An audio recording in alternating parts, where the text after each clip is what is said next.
Olá, amigo internauta, leitor do Jornal Diário de Suzano. Hoje é segunda-feira, dia 24 de setembro, são exatamente 16 horas e 2 minutos.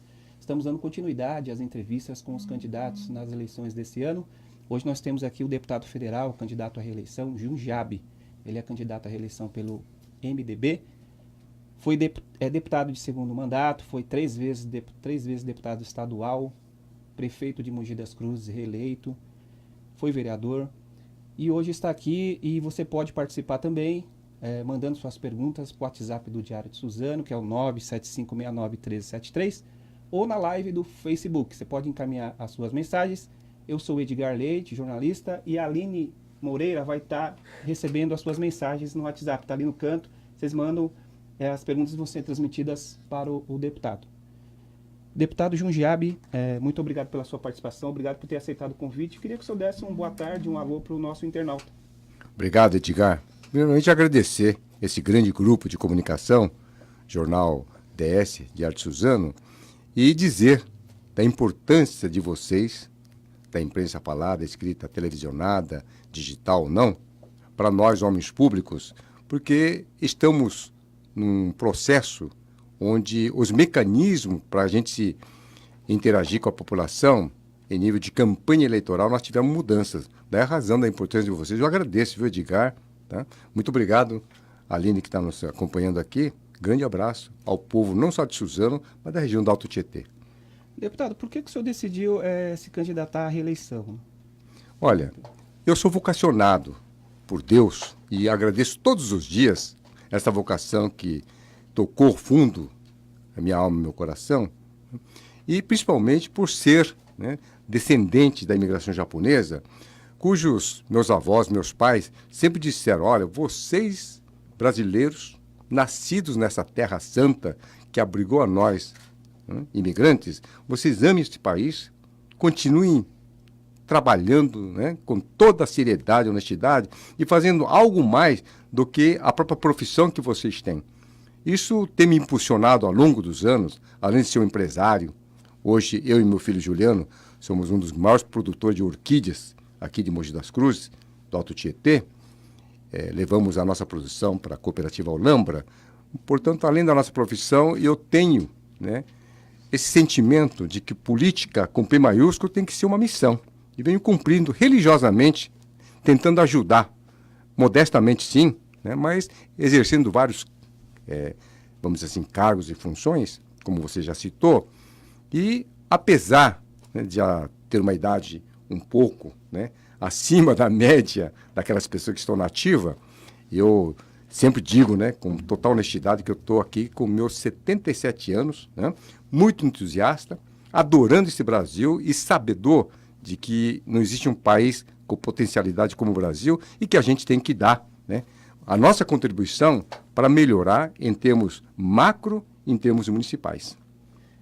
Na semana passada, o Tribunal Regional Eleitoral deferiu a sua candidatura, né? A Procuradoria Regional Eleitoral tinha pedido um indeferimento em razão do concurso, da contratação sem concurso de procuradores da Prefeitura. E na campanha o senhor chegou a dizer que sofreu até fake news de algumas pessoas dizendo que a sua candidatura estava impugnada. Você acha que foi um alívio depois dessa decisão?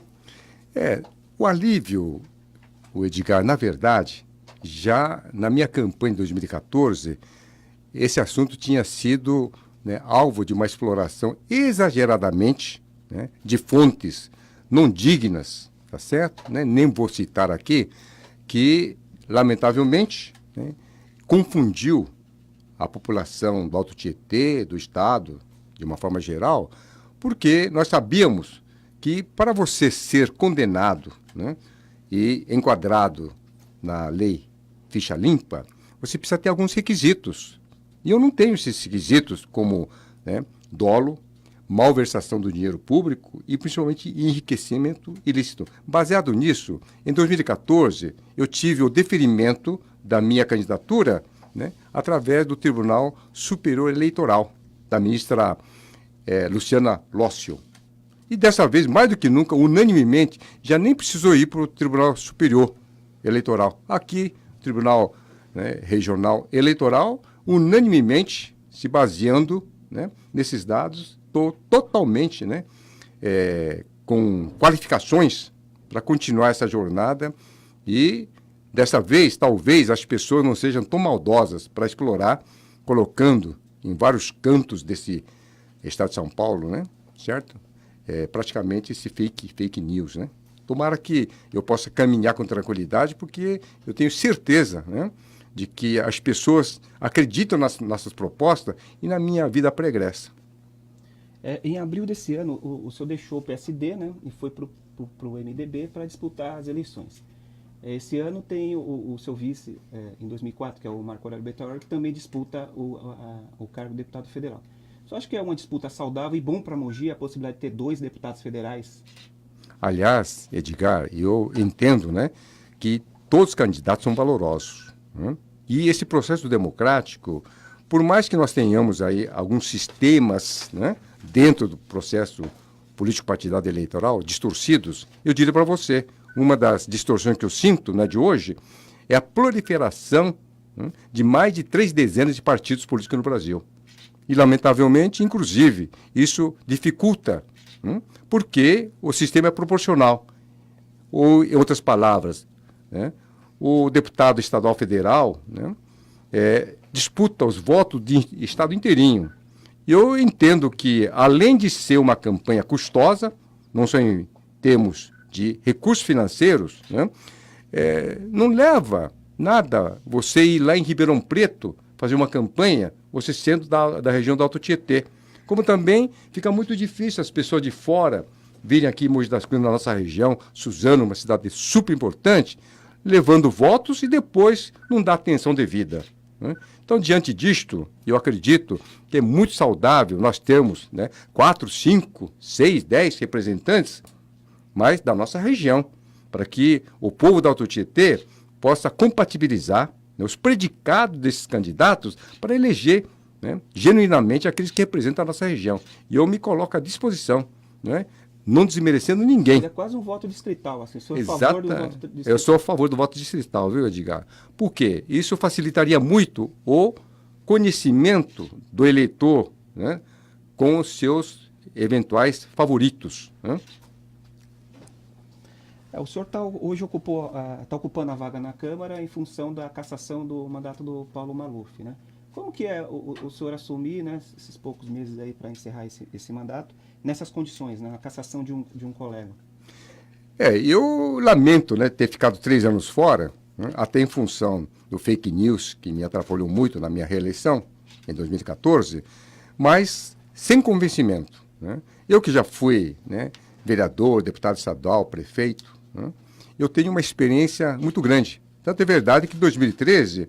no ranking da revista Veja, né, eu fui considerado, de 513 deputados do Brasil inteiro, em termos de deputados federais, fui considerado o 13º mais produtivo, né, e o 3º do estado de São Paulo, né. Portanto, apesar de ter ficado 3 anos fora, o meu regresso, né, fez com que rapidamente eu pudesse trabalhar.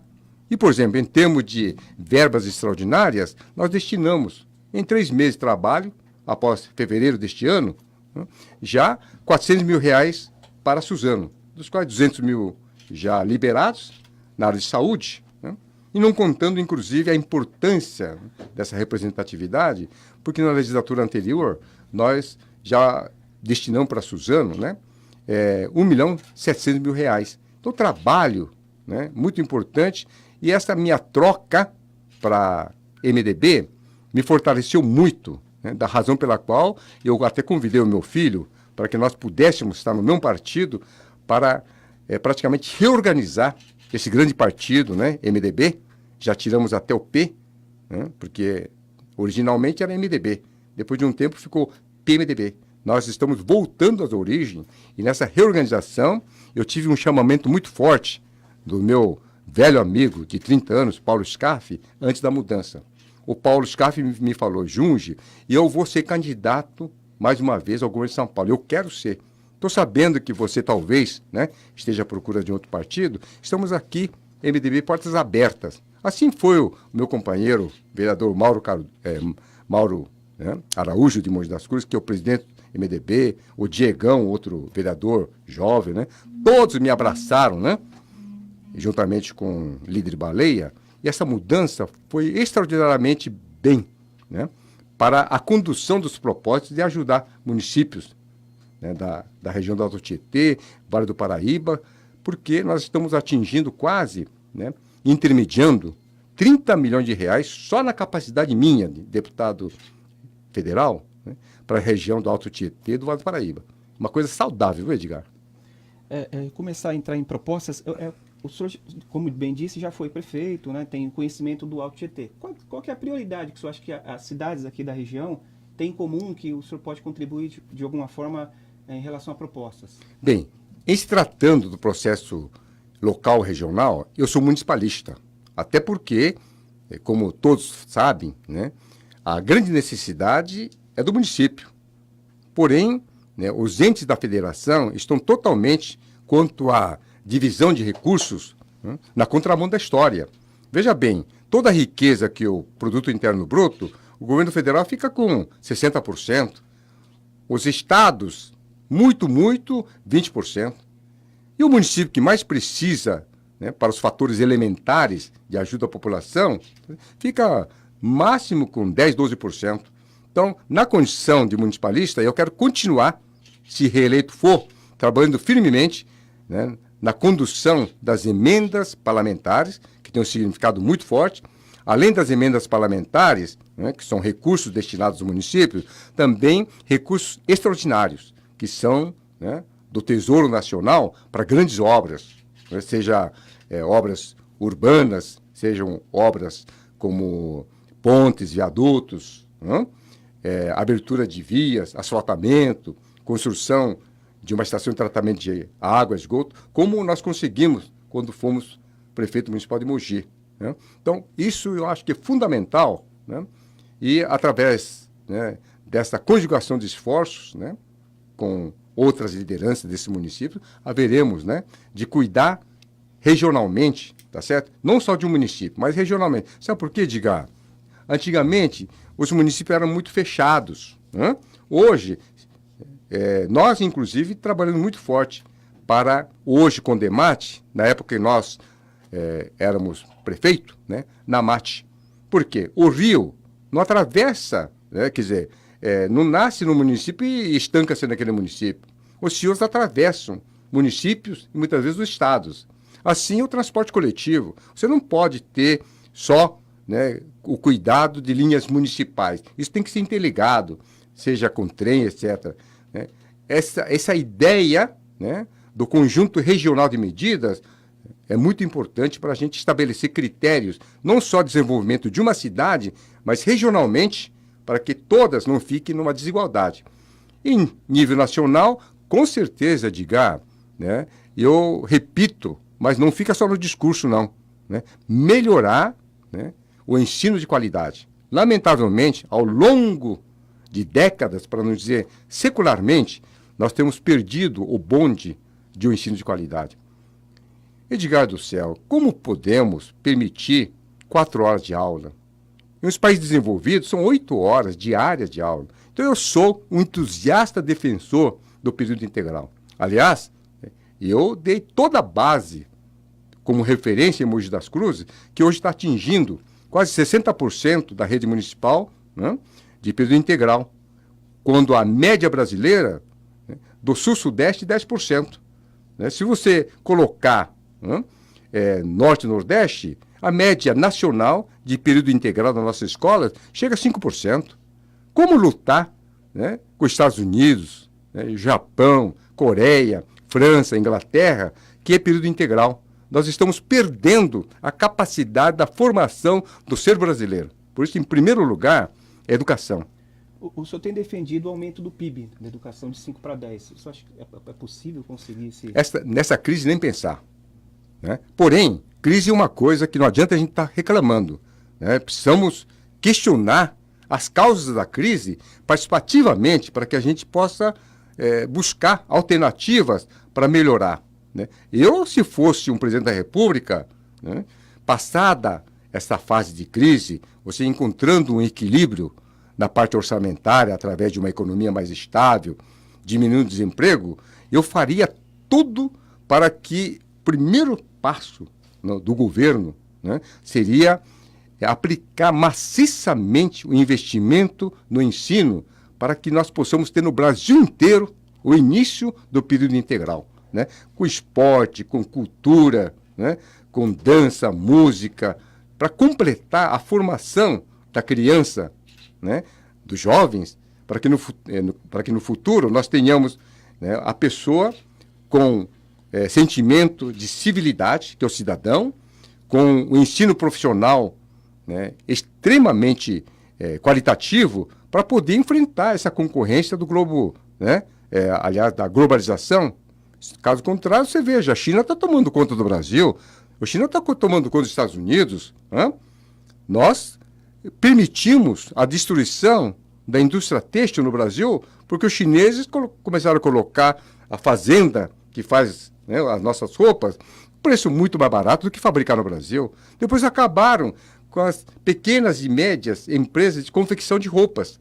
Hoje, para concorrer com as roupas que entram da China, Edgar, nossa senhora, né, é uma escravidão para diminuir a mão de obra. Então, nos porões das cidades, como de São Paulo, você sempre vê notícias, né, de bolivianos, peruanos, colombianos sendo utilizados como uma mão de obra escrava para poder concorrer no mercado brasileiro, né, o preço e a qualidade das roupas importadas. Eu estou dando um pequeno exemplo da China, como não dizer também da pequena Coreia do Sul, né, que tem o tamanho o quê?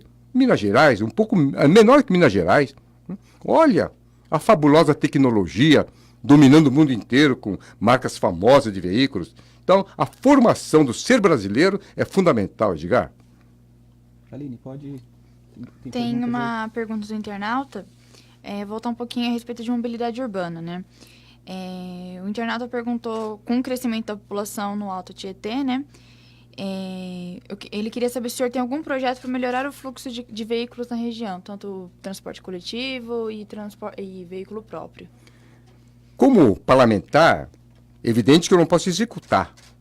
Porém, eu sempre tive na minha memória e na minha execução, por isso que eu comecei esse princípio em Mogi das Cruzes, tá certo? Para que o fluxo de pessoas trabalhando seja normalmente, né, no próprio bairro onde a pessoa mora ou então no distrito onde a pessoa mora. Lamentavelmente, ao longo dos anos, o Brasil inteiro, né, aqui na nossa região, né, por exemplo, Itacoaquecetuba, se transformou no dormitório de São Paulo. Se nós não tomarmos cuidado, isso vem acontecendo paulatinamente, Suzano, Mogi das Cruzes. Então, o que nós temos que fazer? Cada município precisa ter o seu polo de desenvolvimento produtivo, seja indústria, seja empresa, seja comércio. Né? Então, lá em Mogi das Cruzes tem um distrito chamado César de Souza.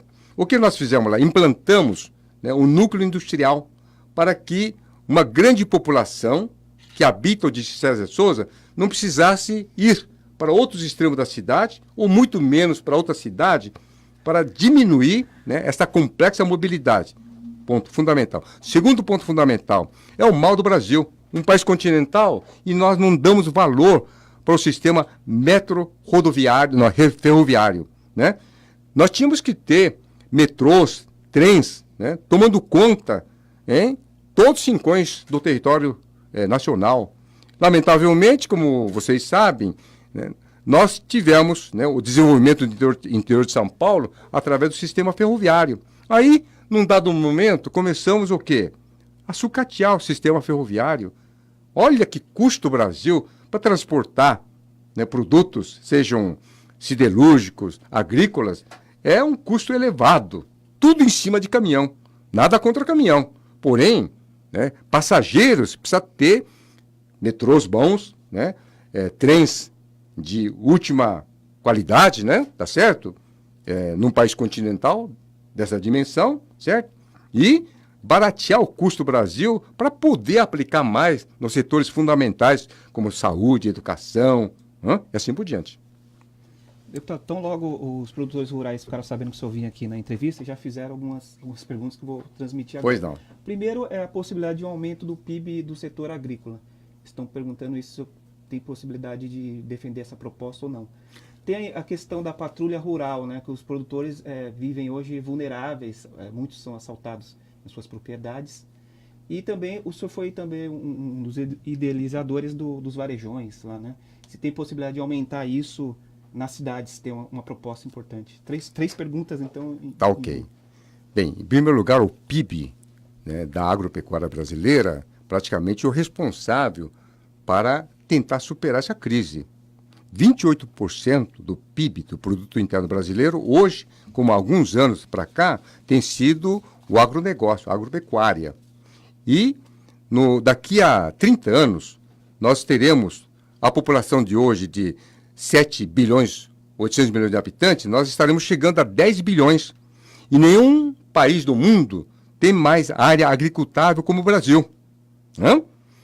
Portanto, sem destruir as matas, a tecnologia já vem aumentando muito a produção brasileira. Né? E com certeza, com o avanço dessa tecnologia, através da Embrapa, e eu sou muito relacionado a esse setor, certo? Nós poderemos, né, ser os responsáveis para sempre continuar abastecendo o mercado interno, né, e ainda, né, o excedente alimentar bilhões de habitantes do mundo. Já estamos fazendo isso, mas temos capacidade maior ainda. Então, o PIB, como no Alto Tietê aqui, nós melhoramos muito, né, a qualificação dos produtores, né, como também dos funcionários públicos. Utilizamos menos água, utilizamos quase nada de defensivos agrícolas, né, e a produtividade de primeira categoria. A qualidade dos produtos como verduras, legumes, cogumelo, do Alto Tietê é imbatível. Né? Então, essa marca já temos nessa região, polo hortifrutigranjeiro, como também das grandes produções, soja, trigo, arroz, é imbatível. Essa foi a primeira questão do PIB, né? Temos capacidade de aumentar. A segunda pergunta... Da patrulha rural. Com certeza isso é fundamental. Né? Em primeiro lugar, nós temos que diminuir a violência de uma forma global. Não se admite o Brasil estar enxugando gelo, né, como vítima do crime organizado. Nós permitimos que o crime organizado controlasse, né, partes fundamentais do nosso país. Veja onde chegou, um pequeno exemplo, sem desmerecer, mas a nossa cidade maravilhosa, Rio de Janeiro, era símbolo da cidade para toda, né, vamos dizer assim, a atividade turística. Né, era um chamamento. Hoje, né, é triste você saber que Rio de Janeiro está na mão, né, do narcotráfico. Então, isso praticamente se reflete também na nossa região. A zona rural, né, fica a critério, né, seja em Suzano, seja em Mogi, seja em Biritiba-Mirim, Salesópolis, nós precisamos ter a patrulha rural, né, mais consistente para tentar proteger com maior segurança, tá certo? E ao lado dessa patrulha rural, em termos de vigilância, Edgar, Aline, precisamos também, né, ter, né, instrumentos para melhorar, né, a capacidade de escoamento da produção, né, para a conservação, manutenção de estradas, né, e a gente sempre trabalhou trazendo, né, recursos para aquisição de motoniveladoras, de tratores para agricultura e assim por diante. Né? E a terceira... A terceira é dos varejões. Varejões. Eu entendo, né, que cada vez mais nós temos condições de encurtar a distância. Há 20, 30 anos atrás, né, a relação, né, do produtor com o consumidor tinha uma barreira muito grande que nós batizávamos, né, dos famigerados atravessadores. Quantidade enorme de atravessadores que acabava ganhando mais do que os produtores, né, que levavam 6 meses para produzir, né, alguma cultura, e da noite para o dia, só na comercialização, os ditos atravessadores ganhavam demais. Estamos encurtando cada vez mais.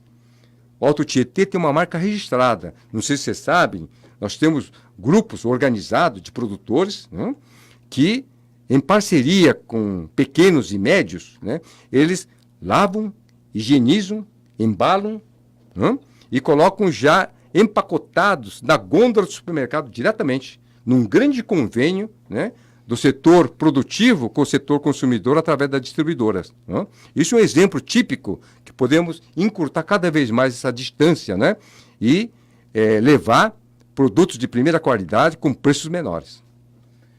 As cidades, Suzano, principalmente, estava reivindicando que o CEAGESP viesse para cá, né? Você acha que é possível isso? Temos que lutar bravamente, né?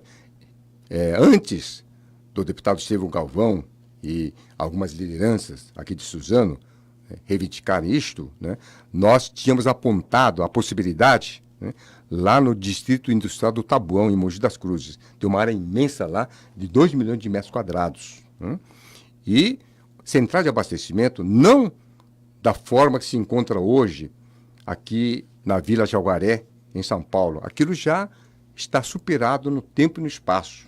Né? Eu digo nos moldes da cooperativa Olambra, né, que é responsável, né, pela comercialização, né, flores, plantas e orquídeas. É praticamente o retrato vivo da alta tecnologia da Holanda. Né? Leilões, né, nem presenciais, são leilões eletrônicos, onde os compradores ficam numa arquibancada e vão passando os produtos, né, tipo trenzinho, lá embaixo, né, e tem no computador toda a especificação do produto que está passando. Quando ele achar que tem o relógio, ponteiro que vira na direção contrária, quando ele achar que aquele produto para ele interessa, o comprador, aperta o botão e se faz a comercialização. Claro que nem todos os produtos, né, como verduras, legumes, frutas, podem se enquadrar, mas teríamos condições de avançar muito nessa tecnologia. Portanto, Suzano seria uma região muito propícia para isso. Ora, temos Rodanel, né? Temos a Ayrton Senna, temos a Dutra, né?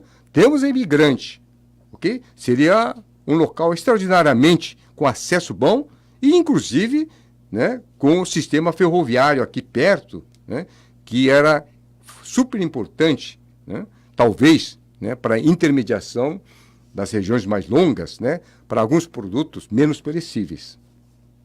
Aline, tem mais uma pergunta de um internauta a respeito da segurança pública, né?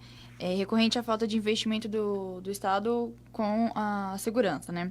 Então, quais seriam as medidas que o senhor buscaria para trazer melhorias para a região? Isso no caso de falta de viaturas, de policiamento, até mesmo funcionários dentro das delegacias. Você acha que seria uma opção fazer mais bases da PM aqui? Talvez não. Quais seriam as propostas? Bom, em primeiro lugar, né, nós estamos enxugando o gelo só preocupado com os efeitos. Então, mais uma vez, eu gostaria de dizer que, embora seja providências com resultados a longo prazo, Aline, Edgar, nós temos que fazer, né, uma reviravolta, né, na postura da nossa base societária, né, com mais responsabilidade. É uma luta de geração. Né, começar das crianças nas escolas, né, no curso infantil, tá certo? Para que tenhamos outra formação. Por quê? Não pode trabalhar até os 16 anos. Está proibido trabalhar até os 16 anos. O narcotráfico tomando conta. Né? Ensino de má qualidade. Então, se nós não debelarmos isto, se não fundamentalmente, mas pelo menos começar isso, Edgar, Aline, né? Toda a vida nós estaremos preocupados, né, com mais base de polícia, mais construção de penitenciários, né, mais delegacias, etc, etc. E a sociedade não tem como, né, ir ao encontro de tanta necessidade para estancar, né, os efeitos. Então, o que a gente pode hoje, né, como parlamentar, né, é fazer uma pressão muito forte, no nosso caso, governo do Estado, para que efetivamente pode até ser temporariamente, né, para aumentar o efetivo, né, valorizar os policiais, né, haver uma harmonia maior entre a polícia militar e a polícia civil e, fundamentalmente, aparelhar com tecnologia, né, com polícia investigativa de qualidade, para não ficar só, né, perdendo tempo com algumas ações, tá certo? Sem que haja o estudo completo, né, de como enfrentar essa bandidagem. Né? Quando nós chegamos, prefeito de Mogi das Cruzes, a primeira coisa que nós fizemos foi criar a Guarda Municipal. O segundo fato inédito na região foi a criação, né, de centrais de monitoramento, de câmeras, em vários pontos fundamentais da cidade. A Guarda só tem que ser armada ou não? A Guarda Municipal só tem que ser armada? é difícil você entrar nesse conceito só se for muito bem treinada. Por quê? A guarda armada não é para qualquer pessoa que se pode armar, né? Exatamente pela imprevisibilidade da reação, né, do confronto, né, com os bandidos, tá certo? Então, se não houver, né, uma formação nesse sentido, eu não aconselho armar guarda, não. Agora, se houver, né, exatamente, né, ensinos adequados, né, e tempo disponível para que a consciência, né, dos guardas municipais alcance, né, essa responsabilidade, eu entendo que para o enfrentamento atual precisávamos armar a guarda. Mas a guarda municipal, preferencialmente, é muito mais para contribuir com o policiamento do Estado, que é o dever do Estado, tá certo? Nós criamos lá a guarda municipal, né, câmeras de monitoramento, tá certo? Inclusive, pagamos prolabore para todos os policiais. Hoje parece que, pela dificuldade, as prefeituras não têm muita condição. Mas nós somos inéditos na região aqui para que, né, a Polícia Militar, Polícia Ambiental, né, a Polícia Civil, todos tivessem uma complementação salarial com verba municipal, com recurso do município, né? Então chegou na hora do governo do Estado fazer essa, né, modificação, e eu tenho acreditado muito, né, nas palavras do nosso candidato, né, governador Paulo Scaff, porque ele preponderantemente tem destacado algumas ações fundamentais para modificar esse processo atual de segurança pública no Estado de São Paulo. Em 2004, o senhor foi o primeiro... Nós estamos indo para o final já da nossa entrevista, mas eu queria só fazer algumas perguntas políticas. Em 2004, o senhor foi o primeiro prefeito de Mogi reeleito. E eu queria perguntar para o senhor é a favor ou contra a reeleição para os cargos executivos? Obrigado, Edgar. Eu sou entusiasta, né, para que nós não tenhamos mais reeleição, principalmente no executivo, Aline. Sabe por quê? Outros países podem até ter, mas hoje nós não temos ainda, né, pela sociedade brasileira, né, a noção exata, né, do poder que a pessoa tem conduzindo o processo de reeleição. Seja para ele próprio, a pessoa que está no poder, para ela própria, né, ou então na condução de uma sucessão. A máquina, né, administrativa, pública é muito forte, isso acaba praticamente, né, desnivelando, tá certo? A concorrência, certo? Então eu sou muito entusiasta, né, da extinção da reeleição para o executivo, ok? E faço mais um apelo, né, para que todos possamos caminhar para, ao invés de termos, né, eleições cada 2 anos, que nós tenhamos a coincidência de mandatos. E ao invés de 4 anos de mandato, Aline, Edgar, 5 anos para o executivo, né? E vou mais longe, para o parlamento, tá certo? Uma reeleição só, certo? Então, a pessoa podia ter 10 anos, direito à reeleição depois de 5 anos. Aí, se quiser voltar, tem que descansar, né, um período para depois tentar vir outra vez. Dos candidatos à presidência da República, quem que o senhor acha que está mais preparado para assumir a presidência no ano que vem? Em primeiro lugar, eu entendo, independentemente de ser do meu partido, MDB, eu entendo o Henrique Meirelles. Não tem popularidade. Dificilmente, né, poderá competir na igualdade com as pessoas mais populares, né? Outra pessoa que eu entendo extremamente preparado, né, é Álvaro Dias, senador, ex-governador do Paraná. Outra pessoa preparada, no meu entender, é Geraldo Alckmin. Está mais saliente na pesquisa, mas não na altura de um Bolsonaro como o da Haddad. Como que o senhor está vendo aí a insatisfação da população em relação à política? Praticamente todos os políticos aí são bastante criticados, a população não acredita mais na política. O que o senhor acha dessa insatisfação? A população tem toda a razão, né? A população se revolta, tem razão. A população está insatisfeita, tem razão. A população está protestando, tem razão. Porque nós jamais poderíamos esperar esse país chegar numa crise dessa natureza. Por quê, Aline e Edgar? Crise de ordem financeira, até nos nossos lares nós temos. Porém, a crise financeira, com crise social que o desemprego tomando conta, né? E ainda impulsionado com a corrupção, com a roubalheira, não há povo que possa admitir isso. Então, efetivamente, né, a gente sabe, né, que a voz do povo é a voz de Deus. Então, temos que entender isto. Não faço parte dessa roubalheira, né? Sempre fui uma pessoa muito séria e, como eu disse no início, né, eu encaro a política com P maiúsculo como se fosse uma missão. Né? Então, nós temos que realmente reorganizar esse processo político, partidário e eleitoral e tentar inibir. Corrupção sempre vai existir, né? Irregularidade sempre vai existir, mas não nessa dimensão que a Lava Jato, né, está levantando. E eu tenho certeza, Edgar, se apontar em alguns outros setores, vai sair a mesma coisa. Nós efetivamente temos que, né, dar mão à palmatória, né, para os procuradores, né, para os promotores, né, os juízes, desembargadores que estão cuidando da Lava Jato.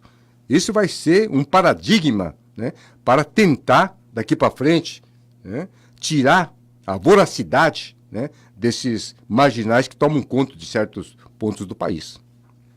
Deputado, queria agradecer a sua presença, a gente está encerrando a nossa entrevista. E, para encerrar, eu queria que o senhor deixasse uma mensagem para o eleitor do Jujaba e para os nossos internautas que nos acompanharam até agora. Bem, em primeiro lugar, agradecer mais uma vez esse grupo fabuloso de comunicação, que é o DS de Suzano, né, tradicional na Alto Tietê. Cumprimentar e agradecer a você, Aline, você, Edgar, e demais pessoas da equipe, e dizer, né, que no dia 7 de outubro, faltando 14 dias, que o povo da nossa região do Alto Tietê, né, dê preferência aos candidatos locais e regionais. Fundamentalmente, né, todos são, né, aptos para receberem votos, mas estratégia para poder defender a nossa região, nosso município, somos nós que moramos aqui, né, que somos cidadãos dessa região do Alto Tietê, e que os eleitores e as eleitoras não carreguem nas urnas a sua revolta, né, o seu descontentamento, a sua insatisfação, e que não votem com emoção. Por favor, eu peço a vocês todos, faço um apelo. Né? Esse apelo não é da minha pessoa, um candidato à reeleição, ou do meu filho, ou de quem quer que seja. É um apelo a bem da nossa sociedade brasileira e um apelo para que nós possamos, né, continuar amando o Brasil, para a possibilidade de, cada vez mais, né, a gente votar certo e diminuir, né, o erro que cometemos votando em pessoas não indicadas para exercer cargos de tamanha responsabilidade, como deputado federal, deputado estadual, senadores, governo do Estado e presidência da República. É um momento sublime que temos que saber reconhecer o valor da democracia brasileira. Deputado, muito obrigado pela entrevista. Nós que agradecemos. Um grande abraço a todos. Queria agradecer você, amigo internauta, que nos acompanhou até agora, que mandou as perguntas, e até a próxima entrevista. Muito obrigado.